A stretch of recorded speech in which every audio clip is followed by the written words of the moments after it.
আপনি কি জানেন যে আপনার যে অ্যাকাউন্টগুলি আছে, সোশ্যাল মিডিয়া অ্যাকাউন্ট বা ওয়েবসাইট, এগুলি যদি কেউ সেম নামে তৈরি করে এবং আপনি চাইলে তাদের বিরুদ্ধে অ্যাকশন নিতে পারেন এবং জরিমানাও আপনি চাইলে তাদের কাছ থেকে উঠাইতে পারেন।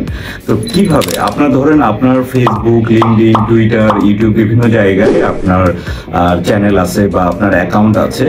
তো সেম নামে বা সেম স্টাইলে বা জিনিসটাকে ফেক একটা অ্যাকাউন্ট তৈরি করে আপনার ক্ষতি করার যদি চেষ্টা করে, তো সেই ক্ষেত্রে আপনার বাংলাদেশের যে কপিরাইট সিস্টেম আছে, সেই কপিরাইট সিস্টেমে যদি আপনার পেজ বা বিজনেসটাকে লিস্টেড করা থাকে, তাহলে আপনি খুব সহজেই সেই কপিরাইট সত্যটা দিয়ে আপনি চাইলে কোর্টে মামলা করতে পারেন এবং সাথে জরিমানাও আপনি আদায় করতে পারেন। তো কিভাবে? তো আপনি যদি ব্যক্তিগত কেউ হন, যে আপনার ফেসবুকের কোনো পেজ চালাচ্ছেন বা আপনার ফেসবুক আপনি সেলিব্রিটি বা আপনি কিছু একটা করতেছেন ইনোভেটিভ, সেইটাকেও আপনারা ব্যক্তিগতভাবে আপনারা কপিরাইটের কাজটা করতে পারেন। সেই ক্ষেত্রে কি করতে হবে? যে স্ক্রিনশট দিতে হবে আপনার নাম, এনআইডি এবং আপনার যে পেজের স্ক্রিনশট, সেইগুলি শেয়ার করতে হবে।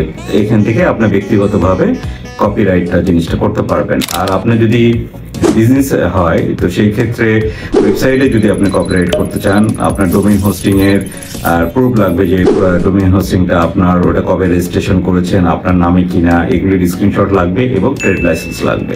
তো পরবর্তীতে দেখা গেল যে আপনার যে কস্টের যে কন্টেন্টগুলি আছে, কেউ যদি কপি করার চেষ্টা করে থাকে বা কপি করে আরেকটা পেজ তৈরি করেছে, যেটার কারণে আপনি ক্ষতির সম্মুখীন হচ্ছেন, তাহলে আপনি ইজিলি কোর্টের মাধ্যমে এই যে কপিরাইট সত্ত্ব যেটা আছে, সেটার মাধ্যমে আপনি চাইলে যে কোনো ধরনের অ্যাকশন আপনি তাদের বিরুদ্ধে নিতে পারেন এবং এইটা জরিমানারও সম্মুখীন তারা হইতে পারে এবং আপনারা জরিমানাও তাদের কাছ থেকে আদায় করতে পারেন। তো আজকে এই পর্যন্তই। ভালো, আল্লাহ হাফেজ।